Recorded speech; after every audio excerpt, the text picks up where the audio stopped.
Oh, good day, everyone, everywhere, and special greetings to all those seated in heavenly places in Jesus. The name of this broadcast is Cross the Border, and we're going through the Bible chapter by chapter and verse by verse here. And we are in the book of Daniel, and we've come to chapter 6 and verse 1. And it reads, "It pleased Darius to set over the kingdom 120 princes, which should be over the whole kingdom. And over these three presidents, of whom Daniel was the first, that the princes might give accounts unto them, and the king should have no damage. Then this Daniel was preferred above the presidents and princes, because an excellent spirit was in him, and the king thought to set him over the whole realm. Then the presidents and princes sought to find occasion against Daniel concerning the kingdom, but they could find none occasion nor fault, forasmuch as he was faithful, neither was there any error or fault found in him. Then said these men, We shall not find any occasion against this Daniel, except we find it against him concerning the law of his God." Matthew Henry says, "We are told concerning Daniel, what a great man he was, when Darius, upon his accession to the crown of Babylon by conquest, new modeled the government. He made Daniel prime minister of state, set him at the helm, and made him first commissioner both of the treasury and of the great seal. Darius's dominion was very large. All he got by his conquests and acquests was that he had so many more countries to take care of. No more can be expected from himself than what one man can do, and therefore others must be employed under him. He set over the kingdom 120 princes, and appointed them their districts, in which they were to administer justice, preserve the public peace, and levy the king's revenue." Note, inferior magistrates are ministers of God to us for good as well as the sovereign, and therefore we must submit ourselves both to the king as supreme and to the governors that are constituted and commissioned by him. And of course he references 1 Peter 2 for that. Over these princes there was a triumvirate, or three presidents, who were to take and state the public accounts, to receive appeals from the princes or complaints against them in case of maladministration, that the king should have no damage, that he should not sustain loss in his revenues, and that the power he delegated to the princes might not be abused to the oppression of the subject. For by that the king, whether he think so or no, receives real damage, both as it alienates the affection of his people from him, and as it provokes the displeasure of God against him. Of these three, Daniel was chief, because he was found to go beyond them all in all manner of princely qualification. He was preferred above the presidents and princes. And so wonderfully well pleased the king was with his management that he thought to set him over the whole realm, and let him place and displace at his pleasure. Now we must take notice of it, to the praise of Darius, that he would prefer a man thus purely for his personal merit and his fitness for business. And those sovereigns that would be well served must go by that rule. Daniel had been a great man in the kingdom that was conquered, and for that reason, one would think, should have been looked upon as an enemy, and as such imprisoned or banished. He was a native of a foreign kingdom, and a ruined one, and upon that account he might have been despised as a stranger and captive. But Darius, it seems, was very quick-sighted in judging of men's capacities, and was soon aware that this Daniel had something extraordinary in him, and therefore, though no doubt He had creatures of his own, not a few, that expected preferment in this newly conquered kingdom and were gaping for it, and those that had been long his confidants would depend upon it that they should be now his presidents. Yet so well did he consult the public welfare that, finding Daniel to excel them all in prudence and virtue, and probably having heard of his being divinely inspired, he made him his right hand. We must take notice of it to the glory of God that though Daniel was now very old, it was above 70 years since he was brought a captive into Babylon, yet he was able as ever for business both in body and mind, and that he who had continued faithful to his religion through all the temptations of the foregoing reigns in a new government was as much respected as ever. He kept in by being an oak, not by being a willow, by a constancy in virtue, not by a pliableness to vice. Such honesty is the best policy, for it secures a reputation, and those who thus honor God, he will honor. Also, what a good man he was. An excellent spirit was in him, and he was faithful to every trust, dealt fairly between the sovereign and the subject, and took care that neither should be wronged, so that there was no error or fault to be found in him. He was not only not changeable with any treachery or dishonesty, but not even with any mistake or indiscretion. He never made any blunder, nor had any occasion to plead inadvertency or forgetfulness for his excuse. This is recorded for an example to all that are in places of public trust, to approve themselves both careful and conscientious, that they may be free not only from fault, but from error, not only from crime, but from mistake. What ill will was born him, for both his greatness and for his goodness? The presidents and princes envied him because he was advanced above them, and probably hated him because he had a watchful eye upon them and took care that they should not wrong the government to enrich themselves. See here the cause of envy, and that is everything that is good. Solomon complains of it as a vexation that for every right work a man is envied of his neighbor, that the better man is the worse he is thought, that the better a man is, the worse he is thought of by his rivals. Daniel is envied because he has a more excellent spirit than his neighbors, the effect of envy, and that is everything that is bad. Those that envied Daniel sought no less than his ruin.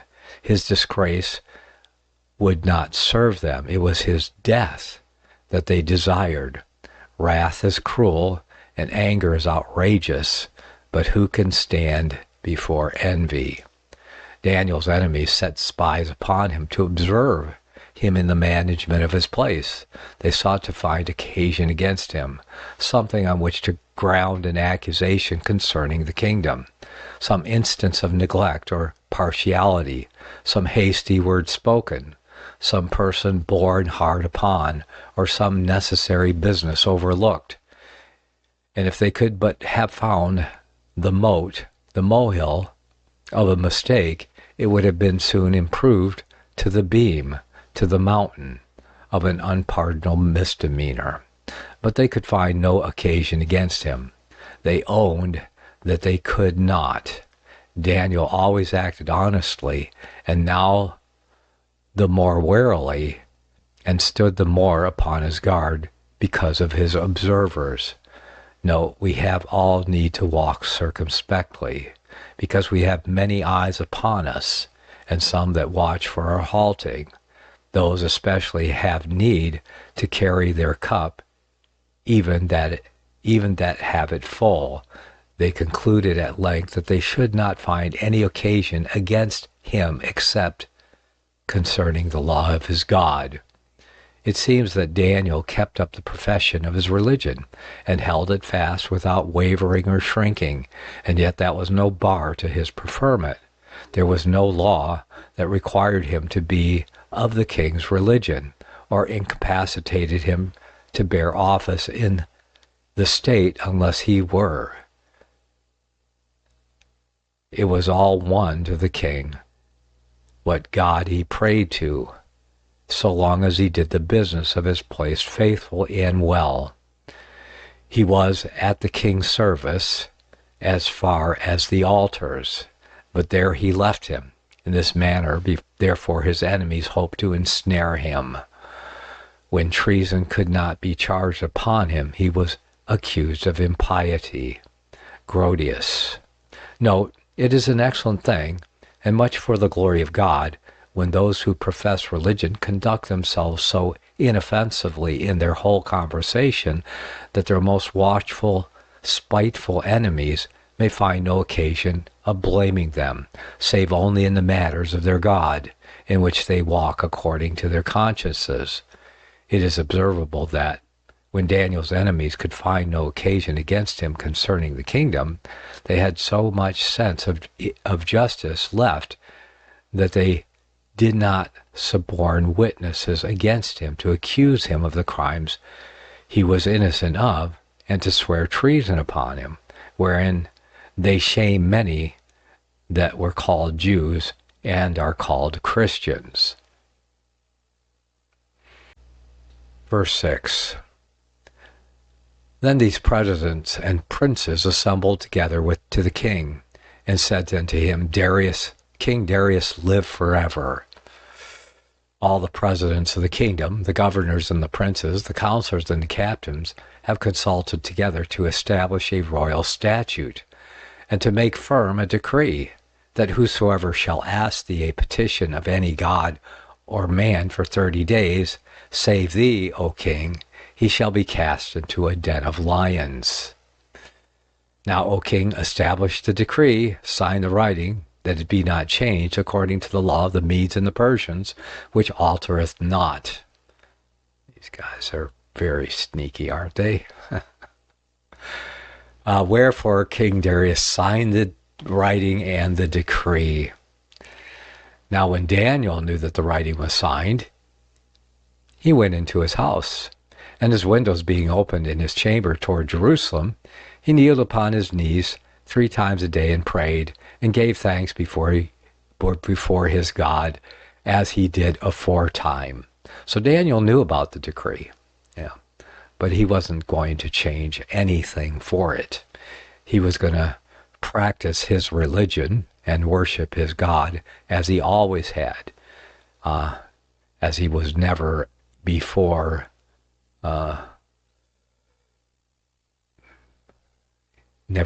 thought of even stopping him from doing it. So Daniel's adversaries could have no advantage against him from any law now in being. They therefore contrive a new law by which they hope to ensnare him, and in a matter in which they knew they should be sure of him. And such was his fidelity to his God that they gained their point. Yes. What does Daniel continually do? All we have to do is make what we know Daniel is going to do against the law, and how we will have him.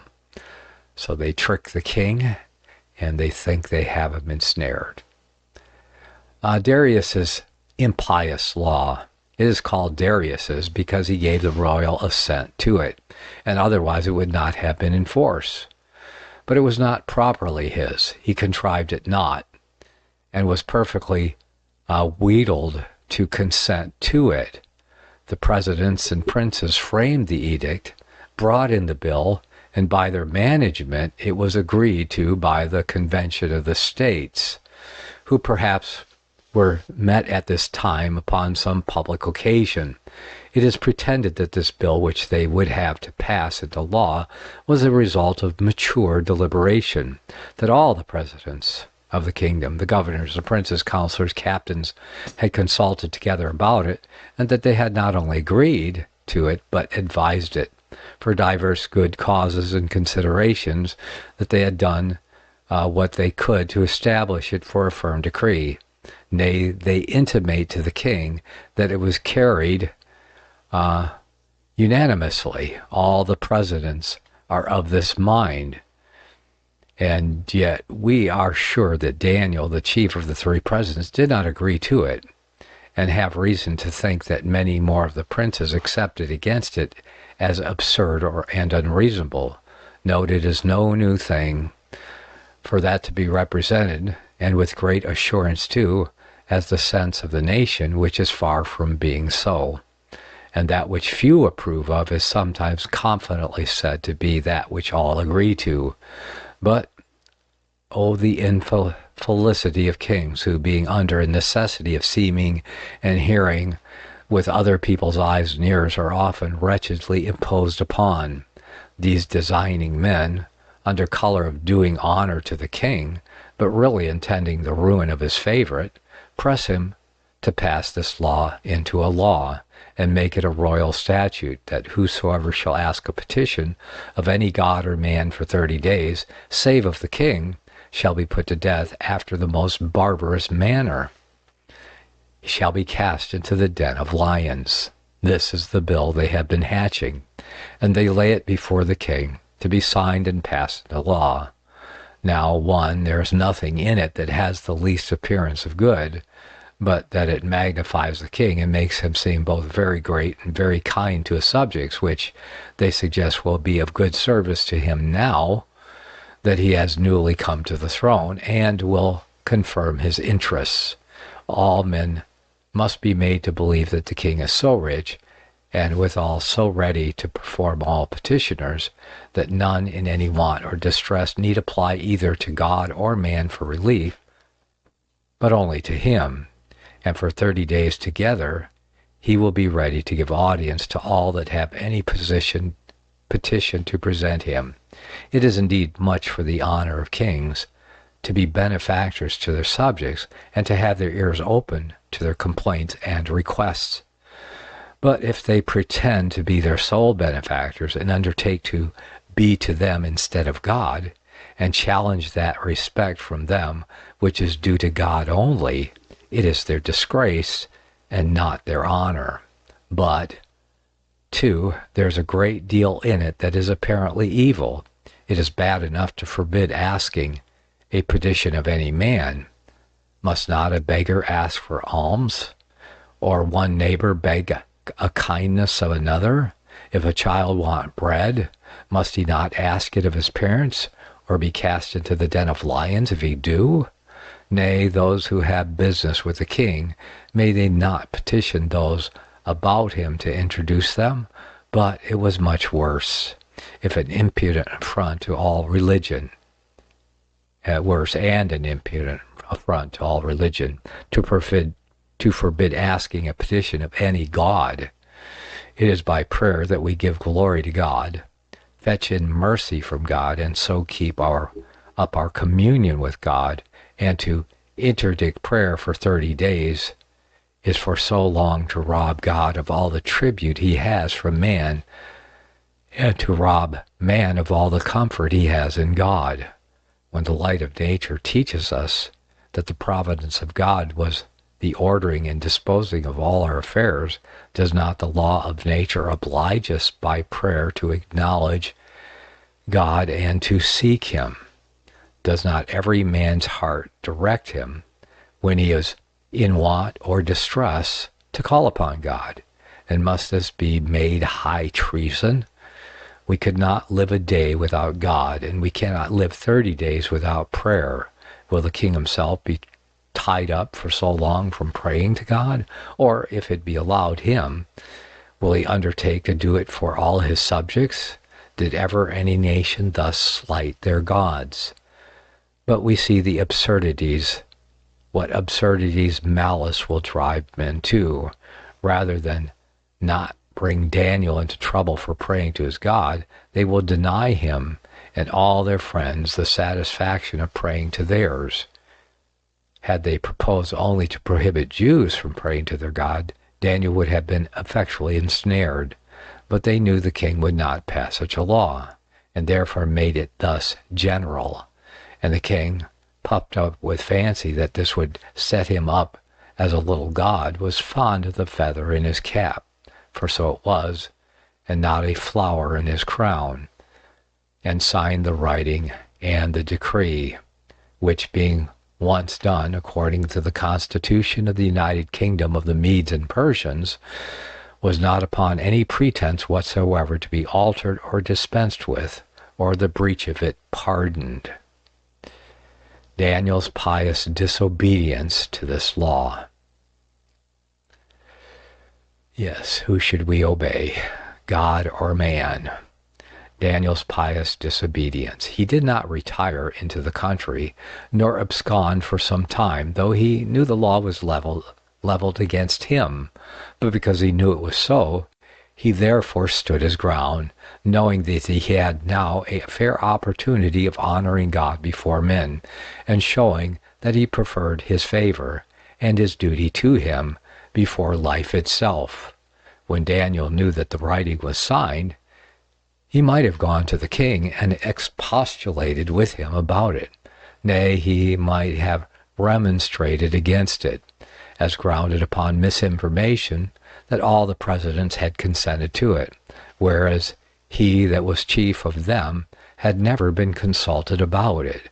But he went to his house and applied himself to his duty, cheerfully trusting God with the event. Now observe Daniel's constant practice, which we were not informed of before this occasion, but which we have reason to think was the general practice of the pious Jews. He prayed in his house, sometimes alone, sometimes with his family about him, and made a solemn business of it. Cornelius was a man that prayed in his house. Note, every house not only may be, but ought to be a house of prayer. Where we have a tent, God must have an altar, and on it we must offer spiritual sacrifices. In every prayer he gave thanks. When we pray to God for the mercies we want, we must praise him for those we have received. Thanksgiving must be a part of every prayer. In his prayer and thanksgiving, he had an eye to God as his God in his covenant, and set himself as in his presence. He did this before his God and with a regard to him.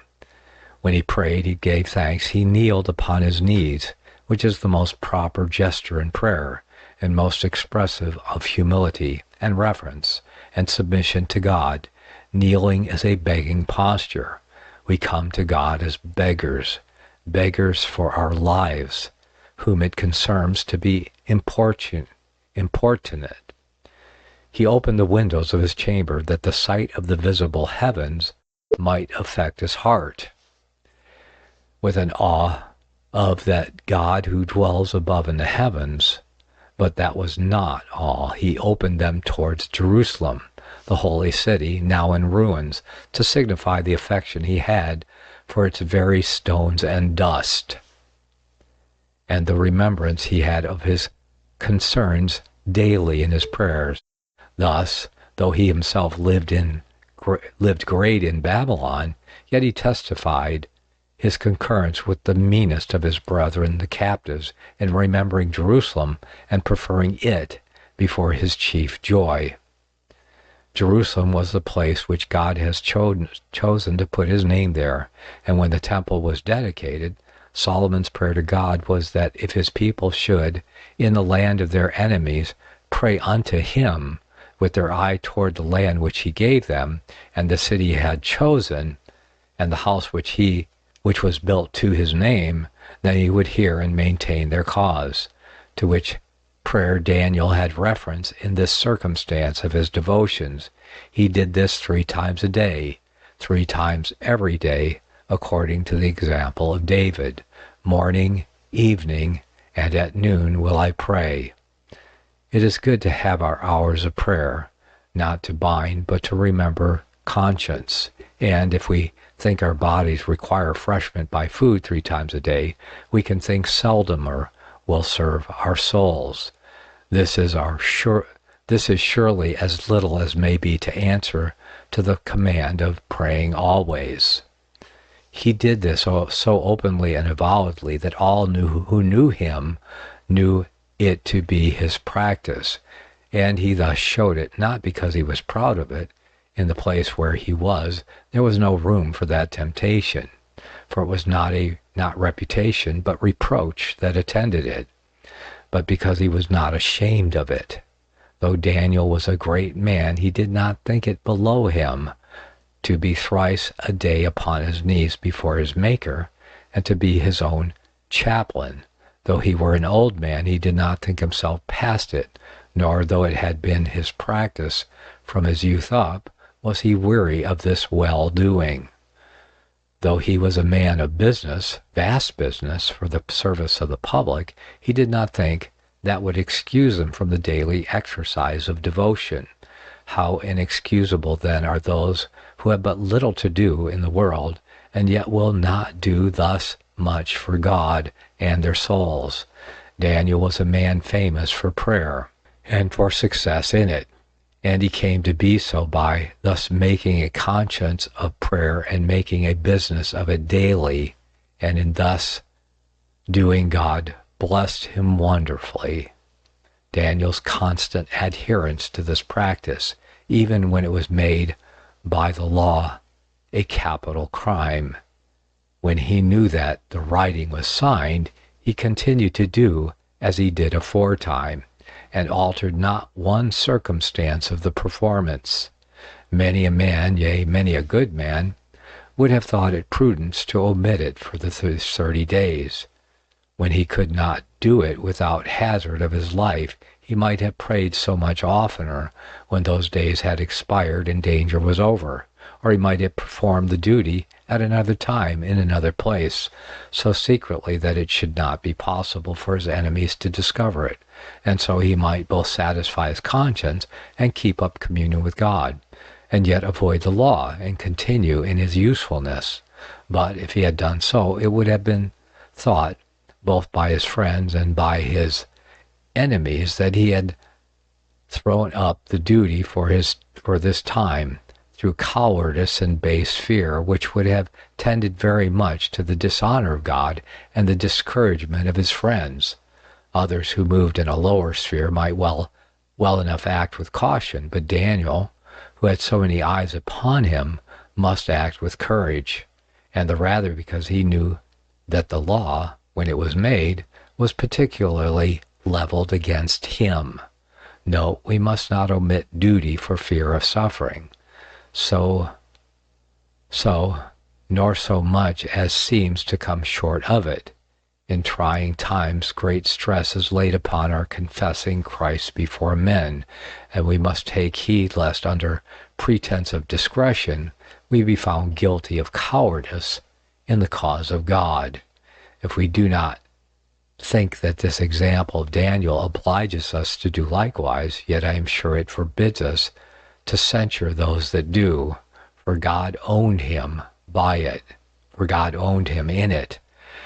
By his constancy to his duty, it now appears that he had never been used to admit any excuse for the omission of it, for if ever any excuse would serve to put it by, this would have served now. That it was forbidden by the king, his master, and in honor of the king too, but it is an undoubted maxim in answer to that, we are to obey God rather than men. That it would be the loss of his life, but it is an undoubted maxim in answer to that.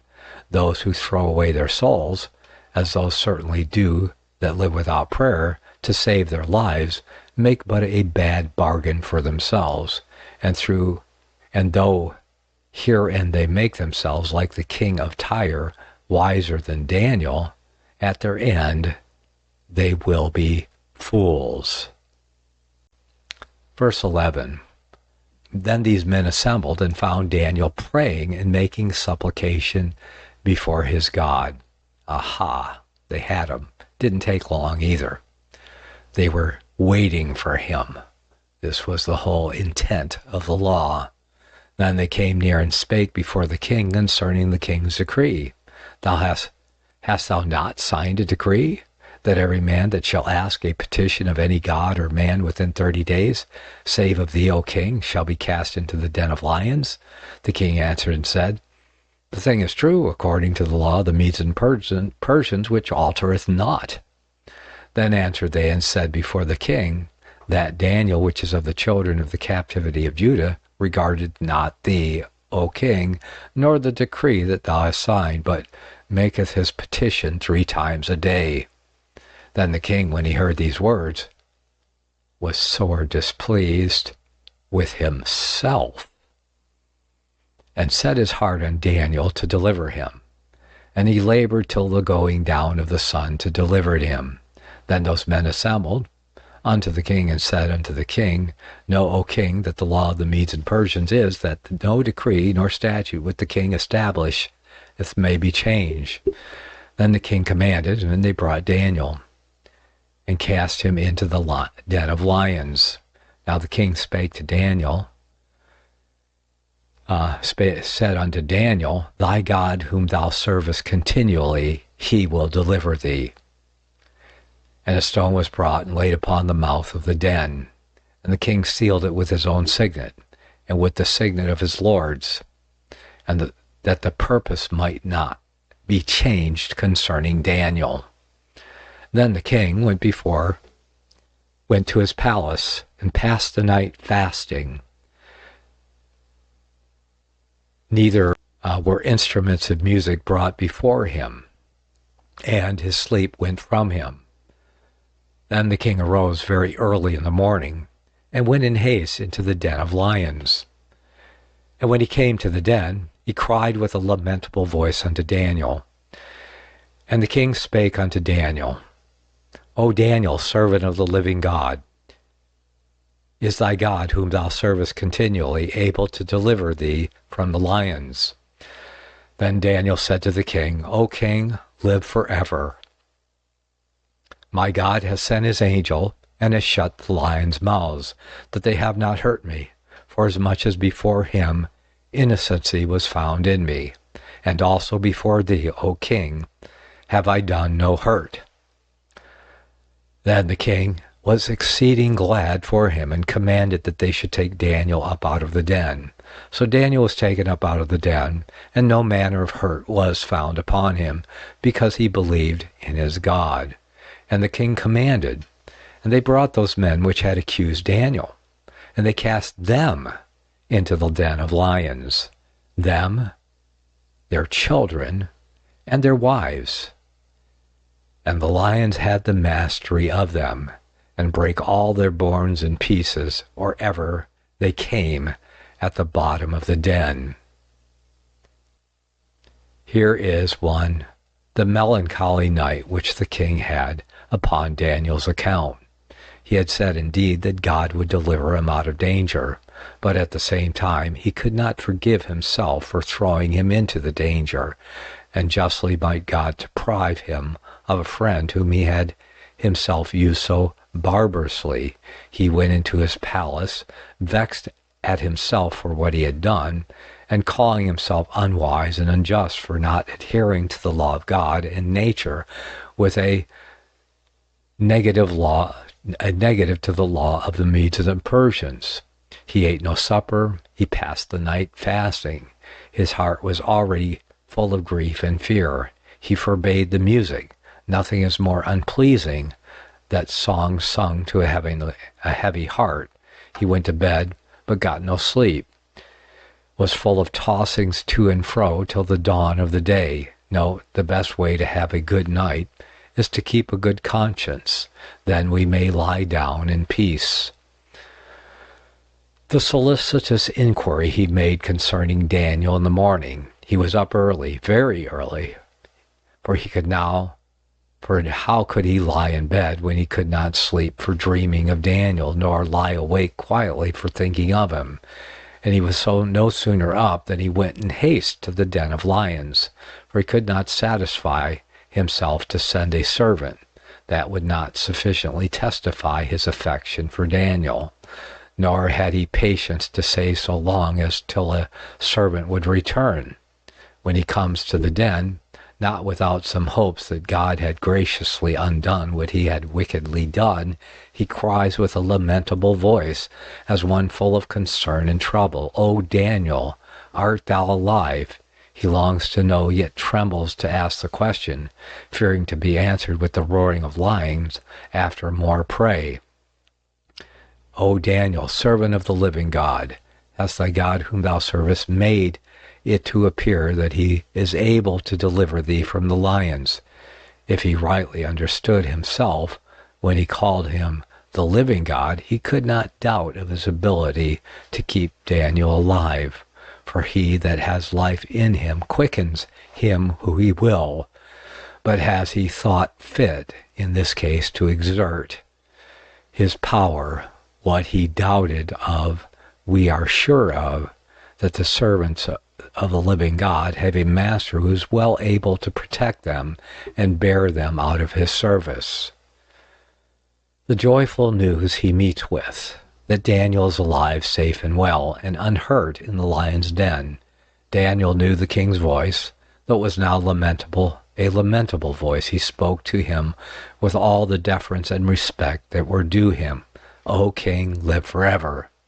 He does not reproach him for his unkindness to him and his easiness in yielding to the malice of his persecutors, but to show that he has hardly forgiven him. He meets him with good wishes. Note, we should not upbraid those with dislikeness, the dislikeness they have done us, who we know did them with reluctance, and are very ready to upbraid themselves with them. The account Daniel gives the king is very pleasant. It is triumphant. God has preserved his life by a miracle. Darius has called him Daniel's God, the God whom thou servest, to which Daniel does, as it were, echo back, yea, he is my God, whom I own, and who owns me, for he has sent his angel. The same bright and glorious being that was seen in the form of the Son of God, with the three children in the fiery furnace, had visited Daniel, and it is likely, in a visible appearance, had enlightened the dark den, and kept Daniel company all night, and had shut the lions' mouths that they had not in the least hurt him. The angel's presence made even the lion's den his stronghold, his palace, his paradise, and he had never had a better night in his life. See the power of God over the fiercest creatures, and believe his power to restrain the roaring lion that goes about continually seeking to devour, from hurting those that are his. See the care God takes of his faithful worshippers, especially when he calls them out to suffer for him. If he keeps their souls from sin, comforts their souls with his peace, and receives their souls to himself, he does, in effect, stop the lions' mouths, that they cannot hurt them. We see how ready the angels are to minister for the good of God's people, for they own themselves their fellow servants. God has therein pleaded his cause. He was represented to the king as disaffected to him and his government. We do not find that he said anything of his own vindication, but left it to God to clear up his integrity as the light, and he did it effectually by working a miracle for his preservation. Daniel, in what he had done, had not offended either God or the king. Before him whom I prayed to, innocency was found in me. He pretends not to a meritorious excellence, but the testimony of his conscience concerning his sincerity is his comfort, as also that before thee, O king, I have done no hurt, nor designed thee any affront. The discharge of Daniel from his confinement. His prosecutors cannot but own the law is satisfied, though they are not, or, if it be altered, is by a power superior to that of the Medes and Persians, and therefore no cause can be shown why Daniel should not be fetched out of the lion's den. The king was exceeding glad to find him alive, and gave orders immediately that they should take him out of the den, as Jeremiah out of the dungeon. And when they searched, no manner was hurt on him. He was nowhere crushed or scarred, but was kept perfectly well. because he believed in his God.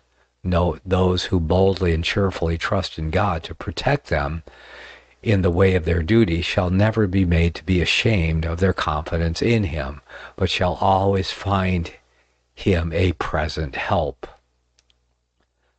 And finally, the committing of his prosecutors to the same prison, or place of execution rather.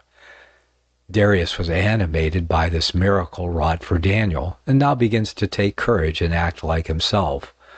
Those that would not suffer him to show mercy to Daniel shall, now that God has done it for him, be made to feel his resentments, and he will do justice for God, who has shown mercy for him. Daniel's accusers, now that his innocency is cleared, and heaven itself has become his convergator, have the same punishment inflicted upon them which they designed against Daniel, according to the law of retaliation made the false accusers.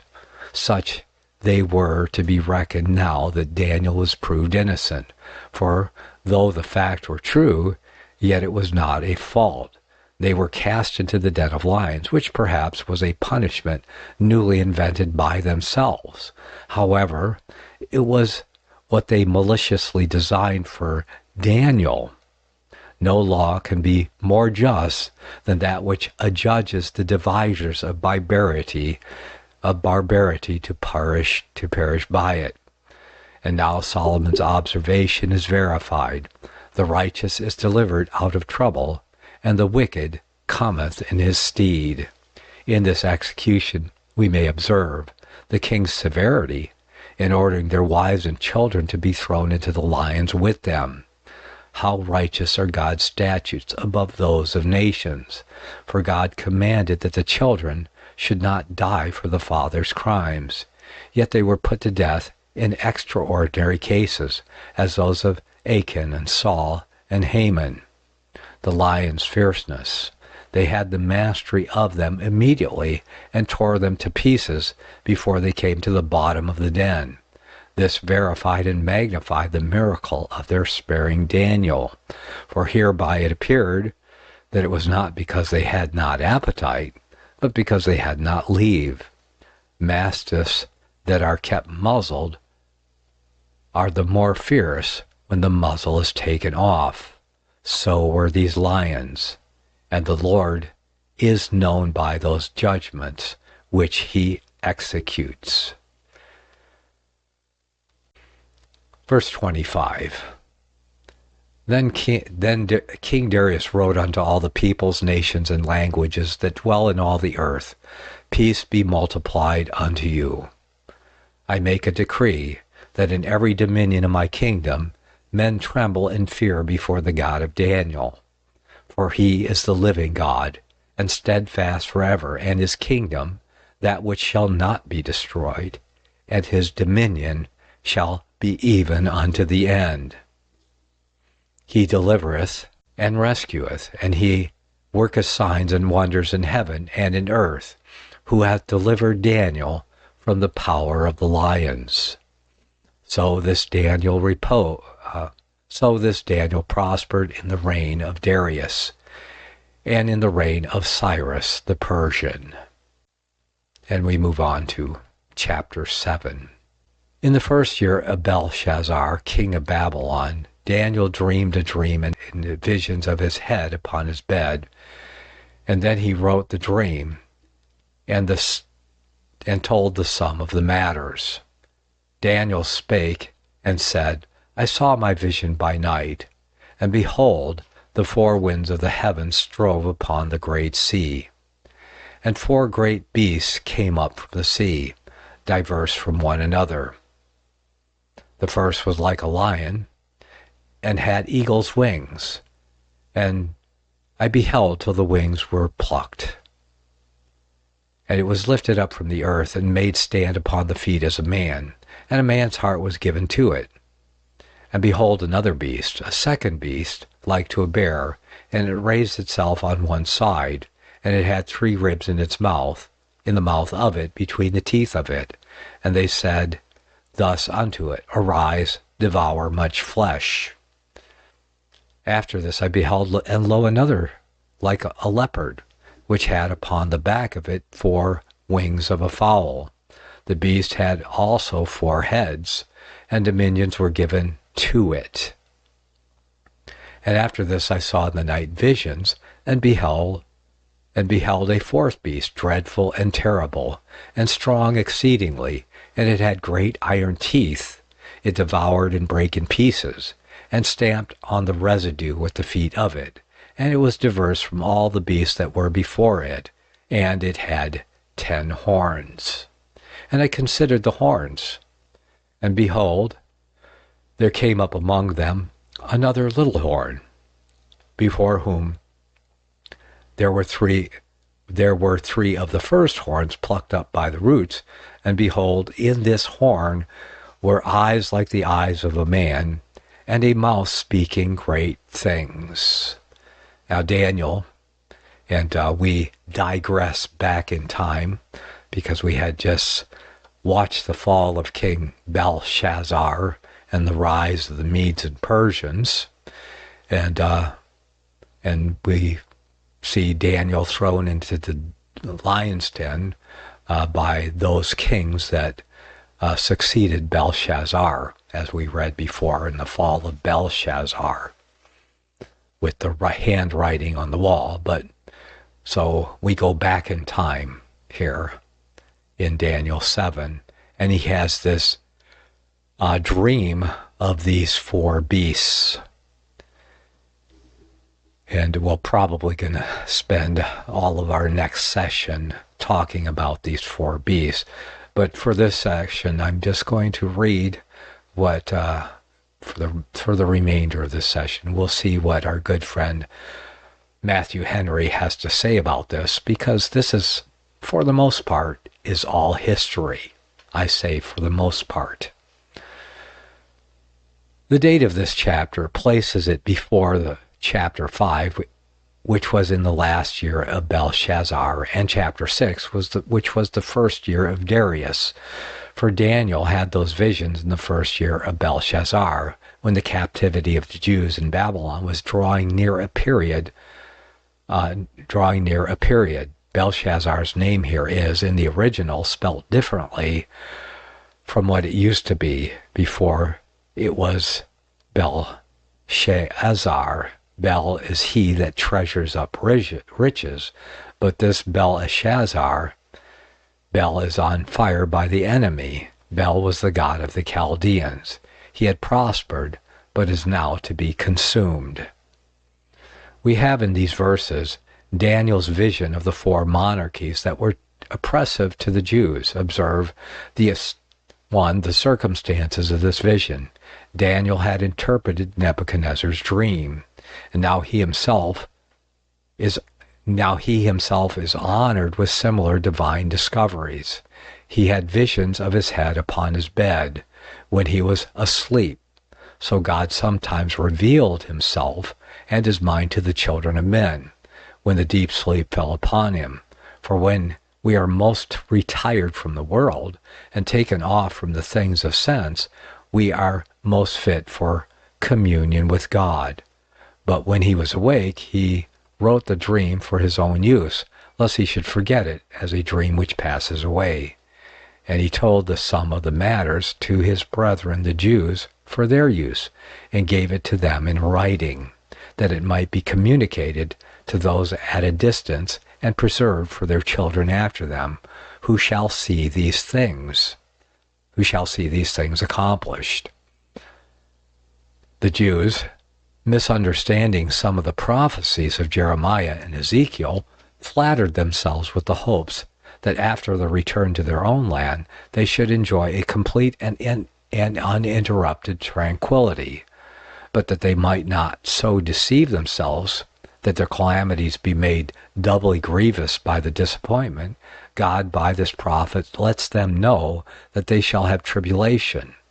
Those promises of their prosperity were to be accomplished in the spiritual blessings of the kingdom of grace, as Christ has told his disciples they must expect persecution, and the promises that they depend upon will be accomplished in the eternal blessings of the kingdom of glory.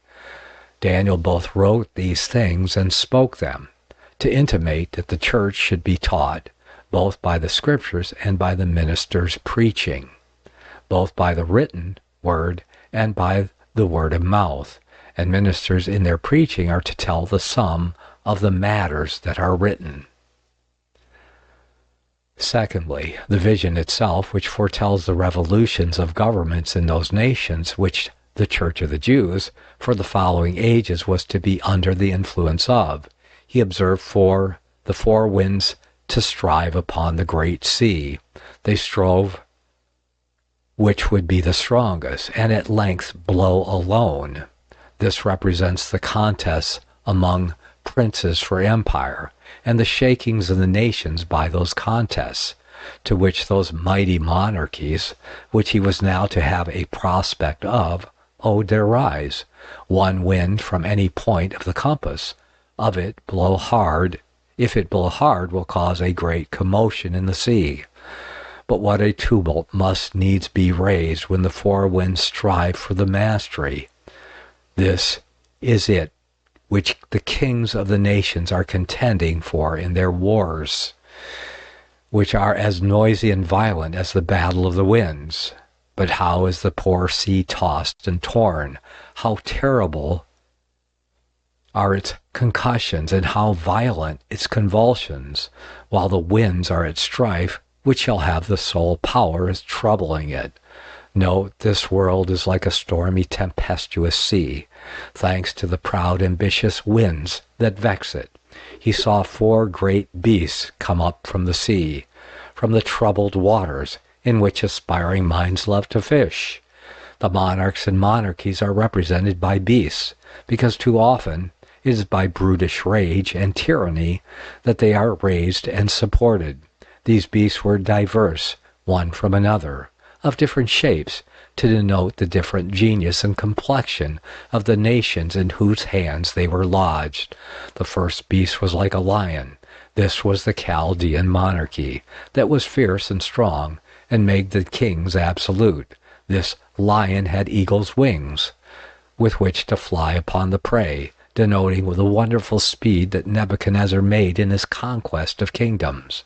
But Daniel soon sees the wings plucked, a full stop put to the career of their victorious arms. Diverse countries that had been tributaries to them revolt from them, and make head against them, so that this monstrous animal, this winged lion, is made to stand upon the feet as a man, and a man's heart is given to it. It has lost the heart of a lion, which it had been famous for. One of our English kings was called Lionheart, has lost its courage and become feeble and faint, dreading everything and daring nothing.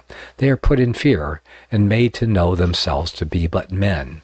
Sometimes the valor of a nation strangely sinks, and it becomes cowardly and effeminate, so that what was the head of the nations in an age or two becomes the tail. The second beast was like a bear, and we're running out of time. But, yeah, I think we're going to have to finish this next time. So we're going to pick up right here next time. Yeah, I got my tone there. And we will pick up here next time. You've been listening to Cross the Border, my Bible teaching hour here on the radio or internet, wherever you find it, in video or sound only. And I am out of time, so I have to say, bid you adieu. May the Almighty bless you all and keep you all as you travel on the narrow way that leads to life. I will see you all next time.